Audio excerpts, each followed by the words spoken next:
Bab 1642. Di atas langit masih ada langit.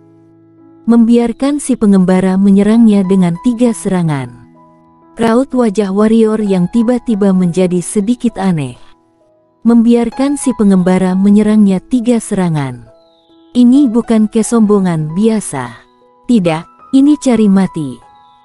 Pada saat ini, Linaku berkata lagi, 1 serangan, paman ketujuhku bahkan tidak bisa menahan 1 serangannya. 1 serangan pun tidak bisa. Tanya warrior yang. Linaku mengangguk, 1 serangan pun tidak bisa. Jika bukan karena waktu itu master dari keluargaku segera menolongnya, paman ketujuhku tidak hanya akan kehilangan 1 lengannya, melainkan akan mati. Si pengembara. Warrior yang tersenyum masam, dia tidak menyangka si pengembara akan datang ke galaksi Bima Sakti.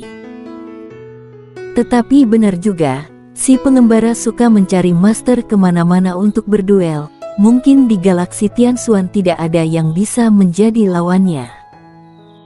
Jadi, dia datang ke sistem galaksi Bima Sakti. Bagaimanapun, ada lebih banyak master di sini daripada di galaksi Tianxuan.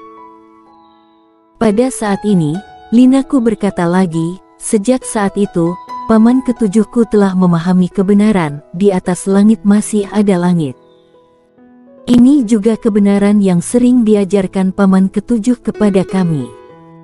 Warrior yang berkata, pada akhirnya kemana si pengembara pergi?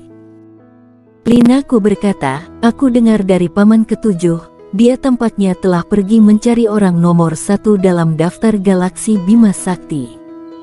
Warrior yang.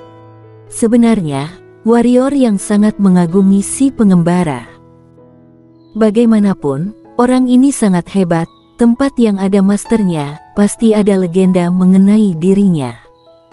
Namun, itu hanya kekaguman saja. Si pengembara memiliki ilmu pedang si pengembara. Dirinya juga memiliki ilmu pedangnya sendiri, pemahaman mereka tentang pedang sangat berbeda. Soal siapa yang kuat dan siapa yang lemah, tidak perlu diragukan lagi, ilmu pedang si pengembara pasti lebih kuat dari miliknya. Namun, dia masih tidak iri. Karena dalam hidup si pengembara hanya ada pedang, dan si pengembara bisa memberikan semua yang dia miliki untuk pedang. Tapi warrior yang tidak. Baginya, pedang hanyalah alat untuk melindungi keluarganya. Pedangnya ada untuk keluarganya. Menjadi lebih kuat adalah motivasi ilmu pedang si pengembara, dan keluarga adalah motivasi ilmu pedang warrior yang. Pada saat ini, Jordiku yang berada di samping membawa mayat pria paruh baya berjubah ungu itu muncul di panggung bundar. Kemudian dia melambaikan tangan kanannya, cincin penyimpanan pria paruh baya berjubah ungu muncul di tangannya, dia menjentikkan jarinya, dan segera, pohon jiwa muncul di posisi semula lagi. Setelah melepaskan pohon jiwa, Jordiku menoleh ke warrior yang, apakah kamu masih ingin mencoba? Tentu saja. Ujar warrior yang. Kenapa masih belum mulai? Pada saat ini, Hensimo tiba-tiba berkata, aku juga ingin melihat bagaimana seekor semut alam reinkarnasi dapat menyembuhkan pohon jiwa ini, jika tidak dapat menyembuhkannya. Jika tidak bisa disembuhkan itu bukan urusanmu. Warrior yang melirik Hensimo, orang tua, kamu tidak suka melihatku, aku lebih tidak suka melihatmu. Setelah masalah ini selesai, aku akan menemanimu bermain sampai akhir. Tapi sekarang, bisakah kamu diam, jangan cerewet seperti wanita. Cari mati. Seiring dengan teriakan marah Hensimo, aura mengerikan langsung menyerang ke arah warrior yang. Tetapi sebelum mencapai wajah warrior yang, Jordiku muncul di antara mereka berdua. Lalu Jordiku sedikit menggerakkan tangan kanannya, dan aura itu langsung menghilang. Jordiku melirik Hensimo dan warrior yang, lalu berkata, dendam di antara kalian berdua, tolong selesaikan setelah meninggalkan tempat keluargaku, oke?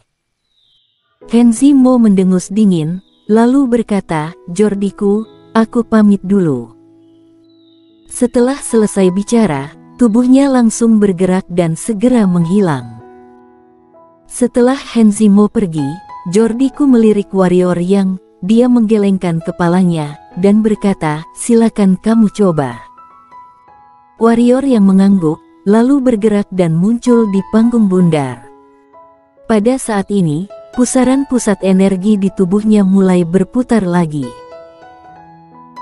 Merasakan ini, kelopak mata warrior yang melompat, dan dia berkata dalam hati, Bung, kamu jangan sembarangan bertindak, kali ini kamu tidak bisa merampasnya, jika kamu merampasnya kita tidak akan bisa kembali lagi.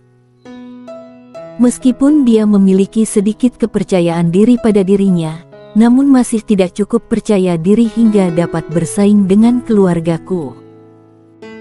Jangankan keluargaku, bahkan Linaku dan Jordiku yang berada di samping pun sudah cukup untuk membuatnya menderita. Apalagi pria dengan lengan patah yang menakutkan itu. Lambat laun, pusaran pusat energi kecil perlahan-lahan menjadi tenang. Warrior yang menghela napas lega lagi, dia takut pusaran pusat energi akan sembarangan bertindak, tapi untungnya pusaran pusat energi tahu menyesuaikan diri dengan situasi. Pada saat boleh menggunakan cara kasar tidak perlu ragu, dan saat tidak bisa maka jangan pernah mencobanya. Setelah energi pusaran pusat tenang, warrior yang berjalan hingga depan pohon jiwa. Setelah menatap pohon jiwa di depannya sejenak, warrior yang perlahan mengepalkan tangannya, benda di depannya inilah yang bisa menyelamatkan Ella. Setelah terdiam sejenak, tangan kanan warrior yang perlahan diulurkan, dan akhirnya meletakkannya di pohon jiwa. Energi hitam di tubuhnya menyebar, kemudian jejak energi ungu kosmik perlahan keluar dari telapak tangannya, dan akhirnya semuanya masuk ke pohon jiwa. Ketika energi ungu kosmik memasuki pohon jiwa bergetar hebat, kemudian cabang-cabangnya langsung menjerat warrior yang, dan tidak membiarkan warrior yang pergi. Melihat adegan ini, Jordiku dan Linaku yang berada di bawah langsung tercengang. Segera, ekspresi Jordiku tampak gembira, dan kilatan cahaya kegembiraan juga melintas di mata Linaku. Warrior yang melirik pohon jiwa sejenak dan merasa lega. Karena dari sudut pandangannya saat ini, energi ungu kosmik ini efektif untuk pohon jiwa ini. Tetapi benar juga, jika energi ungu kosmik pun tidak dapat menyelamatkan pohon jiwa ini, maka seharusnya tidak ada apapun di dunia ini yang dapat menyelamatkannya. Setelah menarik kembali pikirannya, warrior yang terus memberikan energi ungu kosmik. Terus seperti ini, di bawah bantuan energi ungu kosmik, getaran pohon jiwa itu semakin intens. Tidak hanya itu, posisi akar pohon jiwa yang layu juga sedang mengalami pemulihan dengan kecepatan yang bisa dilihat dengan mata telanjang. Melihat adegan ini, raut wajah Jordiku yang berada di samping tiba-tiba menjadi sangat bersemangat. Pada saat ini, seorang orang tua berjubah tiba-tiba muncul di samping Jordiku. Ketika melihat pria tua itu, Jordiku sedikit terkejut. Kemudian dia buru-buru menyapa pria tua itu, "Paman ketiga, kenapa kamu bisa muncul di sini?" Orang tua berjubah itu tidak menjawab, ia menatap warrior yang dan pohon jiwa yang berada di panggung bundar di kejauhan. "Siapa dia?" "Orang dari keluarga yang," ujar Linaku yang berada di samping. "Keluarga yang." Orang tua berjubah itu sedikit mengangguk. Dia tidak mengatakan apa-apa lagi.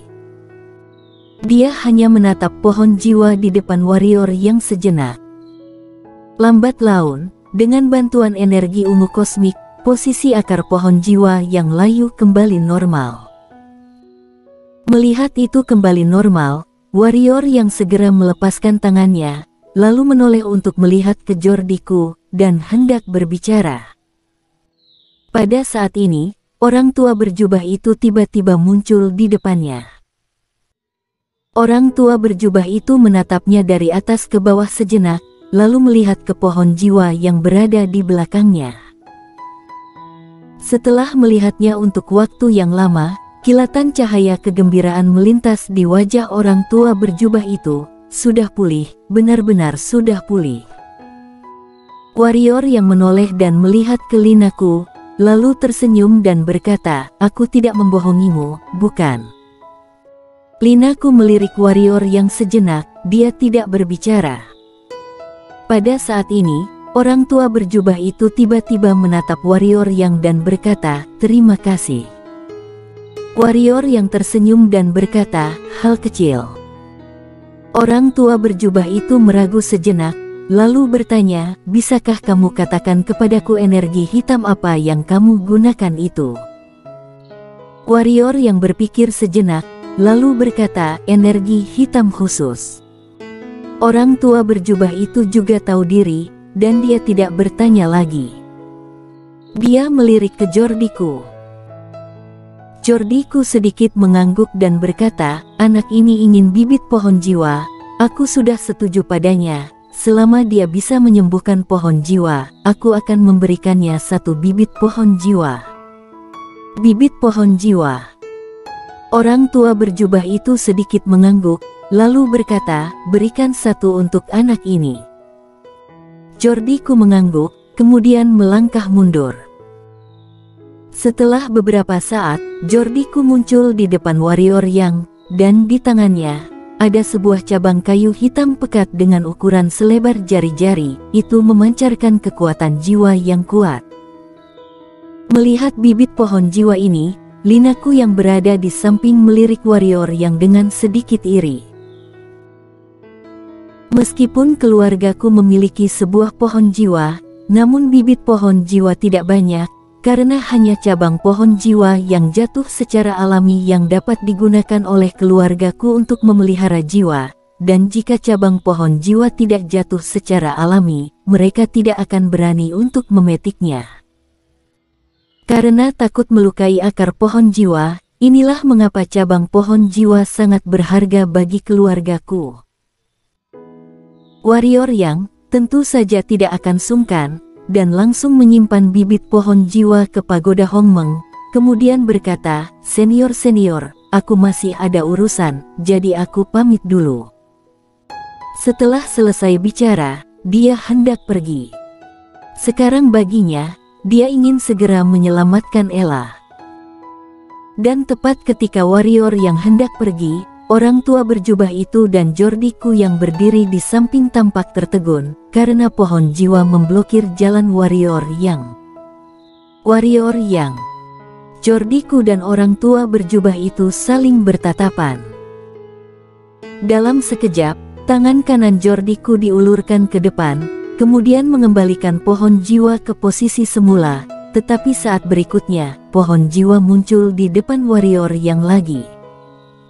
Ekspresi Jordiku dan orang tua berjubah itu sedikit tidak alami. Pada saat ini, mereka otomatis sudah memahaminya. Pohon jiwa ini ingin mengikuti warrior yang. Warrior yang tentu saja menyadarinya juga. Dia tentu saja ingin pohon jiwa mengikutinya, tetapi, apakah ini mungkin? Itu jelas tidak mungkin. Karena keluargaku pasti tidak akan memberinya pohon jiwa ini kepadanya. Warrior yang melihat ke orang tua berjubah dan Jordiku. Orang tua berjubah dan Jordiku saling bertatapan, dan akhirnya, orang tua berjubah itu berkata, "Kamu pergi saja." Warrior yang mengangguk, menghentakkan kaki kanannya ke tanah, berubah menjadi cahaya pedang dan menghilang ke langit. Pohon jiwa hendak mengikutinya, tetapi pada saat ini, orang tua berjubah tiba-tiba memegangnya, dan dalam sekejap, ruang di sekitar pohon jiwa membeku.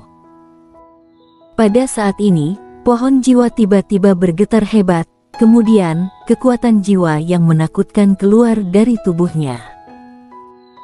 Kekuatan jiwa ini langsung menghancurkan ruang di sekitar, dan saat berikutnya, pohon jiwa langsung melesat ke langit. Dia mengejar ke arah warrior yang pergi. Melihat ini, raut wajah orang tua berjubah itu dan Jordiku itu tiba-tiba menjadi tidak enak dipandang. Bersambung.